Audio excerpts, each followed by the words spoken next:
बच्चों के साथ, जो बच्चों के साथ बच्चा नहीं हुआ, जिसने बच्चों के साथ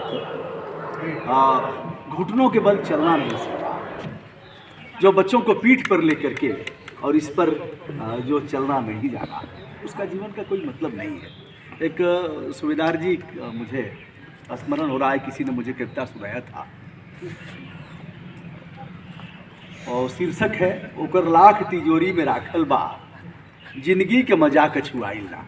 तिजोरी भरी हुई है असरफी और नोटों से, लेकिन ज़िंदगी का मजा नहीं ले पाता। उसमें दो लाइनें भीतर तक अपील की हैं कि अब संग बाल गोपाल के खेलन में धोतिया जेकर धुरियाइल ना।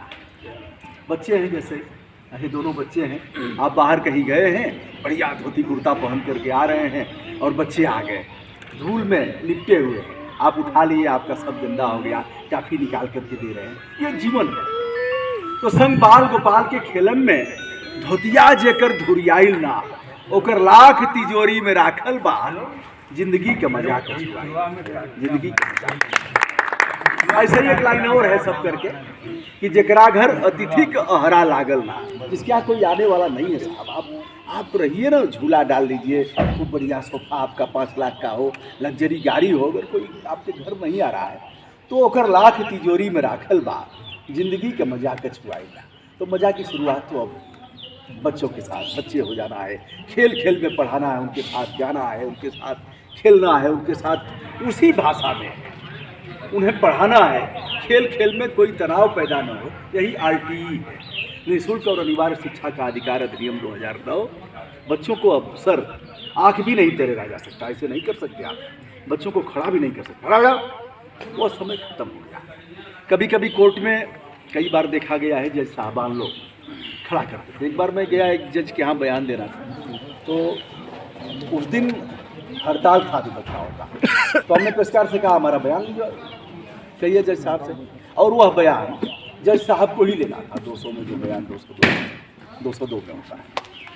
हमने मिनिस्टर और विधायक लोगों पर मुकदमा किया था, उन लोगों ने चक्का जाम किया था, हमारी ट्रेन छूट गई। हमने कहा किसने अधिकार दिया आप हमारी ट्रेन छुड़वाएंगे, चक्का जाम, तो हमने इन लोगों पर मुकदमा किया था। जज साहब की तरफ से आया कि आज तो हड़ताल है, इसलिए तो हमने लिख के दिया, पेशकार के माध्यम से चैम्बर में भिजवाया। तो चैम्बर में लेके पेशकार गए, हमने लिखा कि हमारा मौलिक अधिकार है और आप हमारा बयान लीजिए। तो जज साहब हमको बुलवाए, बुलवाने के साथ जैसे हम भीतर गए तो हमने सोचा अच्छा व्यवहार करेगा, तो हम बढ़ रहे हैं कुर्सी की तरफ, जज साहब यहाँ बैठे हैं, इधर अच्छी चेयर लगी है, इधर चेयर और इधर चेयर लगी है CGM मुख्य न्यायिक दंडाधिकारी। हम बढ़ रहे हैं, हमने लोग व्यवहार में उतना कर दिया, रुकिए बहुत जल्दी आपको मुकदमे की। हम ऐसे व्यवहार की अपेक्षा हमने नहीं किया। हमने कहा, फिर हमने सोचा कि अब यह बुलाएगा पुलिस को और मुझे जेल भिजवाएगा, 14 दिन हम न्यायिक हिरासत में रहेंगे। फिर अंतःकरण से आवाज़ आई सावित्री जी कि बेटा अगर तुम्हारा जमीर मर गया तो तुम कल से करोगे क्या। हमने कहा जी जल्दी है, बहुत जल्दी है। कहा जी जल्दी है, पता है आपको कि आप इस समय हड़ताल है। हमने कहा जी पता है। फिर कैसे बयान देंगे। हमने कहा मुझे पता है कि हड़ताल है और यह भी पता है कि हड़ताल से प्रभावित मैं नहीं हूँ, कैसे बयान देंगे। हमने कहा हमारे अधिवक्ता हैं, कल इनके ऊपर मैं मुकदमा करता, इनसे हमारा अनुबंध हुआ है और अनुबंध में हमने इनको पैसे दिए हैं, इन्होंने मेरे साथ नहीं अच्छा किया है, तो इनके ऊपर में और बयान आपको लेना है, बयान हमको देना है, इसमें बीच में अधिवक्ता का रोल क्या है। तो थोड़ा सा नीचे हुआ, थोड़ा सा। फिर कहा नहीं आप कैसे करेंगे, आपको पता है सारी तारीखें पड़ रही हैं। हमने कहा कल आपके खिलाफ भी मैं लिखूंगा उच्च न्यायालय को। तो और मैंने बताया हरीश उपल बनाम यूनियन ऑफ इंडिया के मामले में यह भी निर्धारित है कि यदि अधिवक्ता की वजह से किसी वादकारी का अहित होता है तो उनसे वो जुर्माना वसूल करेगा। अब जज साहब ऐसे आ गए थे और अब मैं चाहता था पीछे यह था कि जज साहब लोग भी वादकारी के साथ अच्छा सलूक करेंगे। अभी सोमनाथ के साथ हम आ रहे थे, हमने कहा सोमनाथ इधर कोर्ट के विषय पर चर्चा हो रही थी, मैं अधिवक्ता नहीं हूँ, सुप्रीम कोर्ट में अपना बहस अपने किया हूँ, चीफ जस्टिस ऑफ इंडिया के कोर्ट में, वो भी सदी के महानायक अमिताभ के खिलाफ, ये अलग बात है। तो विषय था कि बच्चों के साथ तो आप ऐसे नहीं कर सकते, आप नहीं कर सकते। और यही हाल अगर कोई है कैदी के साथ भी आप ऐसे गाली गलौज की भाषा का अख्तियार उसका व्यवहार नहीं कर सकते, उसका सम्मान है। सोमनाथ से मैं कहा कभी अगर मुझे जाना होगा कोर्ट में बयान देने तो मैं कहूँगा जज साहब कुर्सी मंगवाइए, खड़ा होने में हमको दिक्कत हो रही है और हमको थोड़ी भूख लगी है, नाश्ता मंगवाइए, नाश्ते में मैं थोड़ा सेब लेता हूँ, ये लेता हूँ, जज साहब मंगवाएंगे क्योंकि मेरा मौलिक अधिकार है, मैं खुद को आंकड़ा नहीं रख सकता। तो कुल मिलाकर के विषय पर आता हूँ, बच्चों के साथ अच्छा व्यवहार करके उन्हें आँख नहीं तरेरा जा सकता। अब तो यह है कि यह भी है कि आप उन्हें पकड़ नहीं सकते। कई एक केस ऐसे आ गए हैं जिसमें उनके साथ में तो कभी कभी प्यार उमड़ता है। मैं भी जाता हूँ नीचे से लेकर के इंदौर IIT में गया था, मुझे गेस्ट के तौर पर बुलाया था IIT इंदौर में। तो कभी कभी छोटे बच्चों के साथ ऐसे इच्छा होती है कि उनको निकल करके बधाई दिया जाए। तो अभी चीज़ें कई एक लोगों ने चेहरे बिगाड़े जिसकी वजह से नियम बन गया प्रिंसिपल साहब कि आप उनको ऐसे टच नहीं करते। तो इन चीज़ों का पालन करना है। अभी एक परसों के दिन मैंने एक वीडियो किया है, आप उसको देखेंगे। एक मास्टर साहब हैं, हाँ देखा, अजय कुमार सिंह राय साहब हैं, वाराणसी के। हाँ, और सर 1 कुंटल 45 किलो वजन है उस व्यक्ति का। मैंने अपने ऐसे नापा तो 6.5 फीट लंबाई है और नाच करके बच्चे अच्छे दोस्त हो गए। और मैं इधर वृंदावन मथुरा गया, कहीं मत्था नहीं देखा।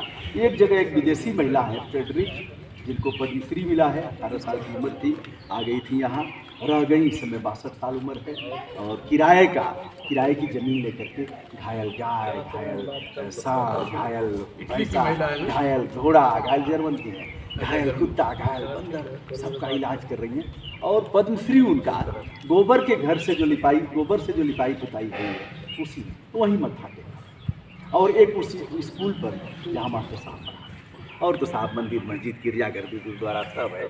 ऐसे आदमी करके कुछ पतलों का जुट्टा मिल गया, कुछ भीटा मिल गया, जिधर कुछ करते हुए निकलता है आदमी कहीं भी, लेकिन इच्छा तो एक सेकेंड खाली रोकूंगा सर। 32 बरस के अपने अध्यापकीय जीवन में मैंने किसी बच्चे को एक थप्पड़ भी नहीं मारा, क्योंकि हमारे यहाँ सबसे पहले आदेश आता था आप किसी बच्चे को मार नहीं सकते, ह्यूमिलिएट यानी उनको अपमानित नहीं कर सकते, और अधिक से अधिक उसे बाहर बुला करके उनसे बात करिए। बच्चों से आपसे न सपरे तो हमको इन्फॉर्म करिए, पेरेंट्स को बुला के बात करिए। न ह्यूमिलिएट करना है, ना थप्पड़ मारना है। और मेरे यहाँ टीचर्स कोड में जब देखेंगे तो सबसे पहला है शारीरिक दंड अपराध है, इस यहाँ मान्य नहीं है। ना तो बच्चे को इंसल्ट करना है, ना तो मारना है, बस सिर्फ प्यार। एक स्लोगन लिखवाना है, मुस्कान और सम्मान, छोटे से लेकर प्रणाम। आप जैसे कुछ मास्टर साहब लोगों को जेल हम ही लोग भिजवाए और रहे, कई महिला जेल में रहे। अब कोई परिचय नहीं मास्टर साहब जब बल्कि परिचित थे, विद्यालय के प्रबंधक थे। इतनी मार मारा था, महेश्वर गुप्ता नामक एक लड़का था जमानिया का, इतनी मार उन्होंने मारा था कि 14 निशान तो मेडिकल जो परीक्षण हुआ था उसमें आए थे। बच्चा भयभीत था, रात को उठ बैठता था, उठ करके बैठ जाता था, कहता था अरे मारने आ रहे हैं, मारेंगे हमको, मार डालेंगे। मारा और उसके बाद भी नहीं हुआ तो लटका दिया 4th क्लास के बच्चे को, जेल भिजवाया, जेल में रहे। ऐसे कई लोगों के ऊपर हुआ।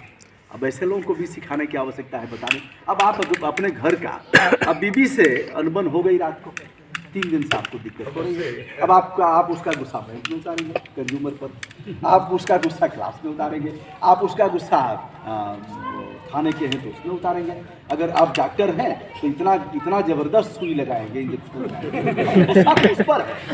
अब साइकिल रिक्शा चला रहा है, उसका अनबन हुआ है तो रिक्शे पर उतारेगा, साइकिल तेज पैडल मारेगा। अब यह है कि गुस्सा अगर बच्चों पर उतरेगा तो ये देश के लिए बहुत खराब है। तो गुस्सा खत्म करना है, गुस्सा एक स्वाभाविक प्रक्रिया है। तारे ज़मीन पर एक फिल्म है, शुरुआत हो बच्चों के साथ, उसको दिखा करके, और ऐसे तमाम लोगों को हम भी लाने का प्रयास करेंगे। अब तो शासन ने एक चीज़ अच्छा किया है, अच्छे काम की प्रशस्ति होनी चाहिए और बुरे काम की डट करके सजा। शासन ने एक चीज़ अच्छा किया है, जो प्रतियोगी परीक्षाओं की तैयारी कर रहे हैं तो उनके लिए निःशुल्क कोचिंग की व्यवस्था कर रहे हैं, अधिकारी पढ़ाएंगे। अभी एक IPS का इंटरव्यू में ले रहा था, मैंने कहा क्या पढ़ाना चाहेंगे, कहा सर हम तो उसके भूगोल के हैं तो हम सर पढ़ना चाहेंगे। तो ऐसे ही है हमारी संपूर्ण शुभकामनाएं और ताकत झोंक देना है, झोंक करके और बच्चे अच्छे नागरिक बने। यह बात सही है कि ऐसे क्षेत्रों में फीस नहीं मिल पाती, फीस नहीं मिल पाएगी तो आप अध्यापकों को कैसे देंगे? अध्यापक अगर फीस नहीं पाएगा, वेतन नहीं पाएगा तो बेईमानी करेगा। सर जी शिशु मंदिर नाम नहीं लेना चाहिए सर, क्योंकि व्यापक अनुभव है, पूरे देश का देखा हूँ। अब आचार्य जी का गाल फंस गया है, उससे हो गए हैं, धोती कुर्ता पहने हुए हैं, आकर के दच्छा आरमा करा रहे हैं, उत्तिष्ठ सब करा रहे हैं और दिन भर में 100 रुपया मिलेगा। तो साग सब्जी लेके जाएंगे, बच्चों को कैसे पढ़ाएंगे और कैसा उनका जीवन चलेगा? इसलिए आवश्यक है कि एक गरिमा के साथ उनको मिले। और जिनके पास पैसे हैं, पैसे साईं इतना दीजिए जामे कुटुंब से पाए, वो कम तनाव में रहेगा और उसको यह लगेगा कि अगर बीमार होगा तो हम इलाज करा लेंगे, हम बच्चों को पढ़ा लेंगे। यह चीज़ें हैं, तो उतना पैसा होना भी अनिवार्य है। टीचर को भी चाहिए कि यहाँ करके फिर हम 2-4 जगह ऐसे। अब एक लड़के का है, तमाम समस्याएं आती रहती हैं, सर हमको 15,000 की कोई नौकरी दिलवा दो, सर बहन की शादी थी, बड़ा कर्ज हो गया, हमें पास 15,000 की, क्या करोगे? तुमसे कम से कम 8 घंटा काम लेगा, नहीं तो 12 घंटा लेगा, कैसे करोगे? अपना कैसे चलाओगे? तो सर क्या करेंगे, उसी में चलाए। हमने क्या करते हो? तो सर हम BSc कर रहे हैं। चलो तुम्हारा विषय क्या क्या अच्छा है? तो सर हमारा अंग्रेजी अच्छा है। फ़ोन पर बात हो रही थी, मैथ अच्छा है। हमने कुछ सवाल भी पूछा तो उसने बताया। हमने कहा क्यों नहीं पढ़ा रहे हो, जाकर के बच्चों को कुछ वहीं दरी पर पढ़ाओ ना, कहीं मिल जाएगा। तो सर पढ़ाता था लेकिन इस समय अब वो इच्छा नहीं कर रही है। हमने कहा बेटा जीवन में कुछ नहीं कर पाओगे, हमारे पास हुनर है और कौन नहीं चाहता कि हमारे बच्चों को कोई अच्छा पढ़ाने वाला टीचर मिल जाए। हम 2 बच्चों से शुरुआत करेंगे और यह हमारी डिग्निटी का सवाल है, गरिमा के साथ हम करेंगे। और नहीं कर रहे हो तो ऊपर वाला तुम्हें कहीं कोई रोजगार नहीं देगा। जो 15,000 देगा वो तुमसे 12 घंटे का काम लेगा। तो यह है सर, आज के दिन अच्छा लगा, हमारी मंगल कामनाएं जो लोग भी यहाँ हैं, और फिर हम लोग आते रहेंगे, बच्चों के साथ बातचीत करते रहेंगे। आशा करता हूँ कि क्षेत्र के लोग इस जो शिक्षा संकुल है, यहाँ की उपयोगिता, यहाँ की प्रासंगिकता को भीतर तक उसका एहसास करेंगे।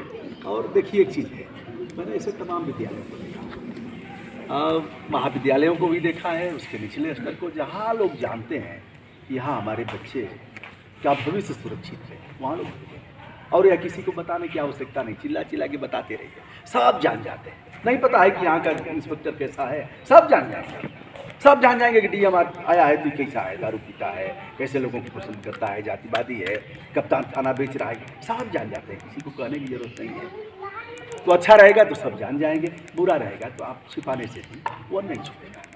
तो मुझे लग रहा है कि आपके पास बड़ी ऊर्जा है, बड़ी ऊर्जा है, उस ऊर्जा को छोड़ दीजिए और यह मान करके चलना है कि हमारी जो ऊर्जा है इसके सदुपयोग का असली समय है। और यह नहीं सोचना है कि यार पहले हम, यह नकारात्मक स्वभाव है, लोग कहते हैं कि अरे भैया अगर पहले हम शुरू कर दिए होते तो आज तक कहाँ से कहाँ रहते, ये सब फालतू बातें। असली समय यही है करने का, और प्रकृति ने ठीक समय पर इस काम की शुरुआत हमसे कराई। बहुत बहुत धन्यवाद सभी के लिए, हमारी मंगल कामना।